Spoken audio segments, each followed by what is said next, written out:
உன் சமையலறையே நான் உப்பா சர்க்கரையா?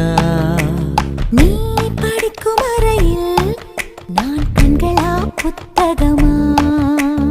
உன் சமையலறையே நான் உப்பா சர்க்கரையா?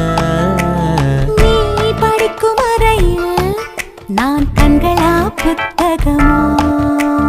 நீ விரல்கள் என்றால் நான் நகமா மோதிரமா?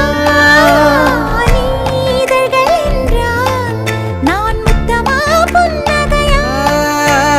நீ அழகு என்றால் நான் கவியா ஓவியனா?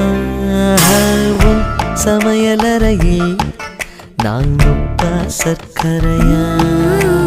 நீ படிக்கும் அறையில் நான் கண்களா புத்தகமா?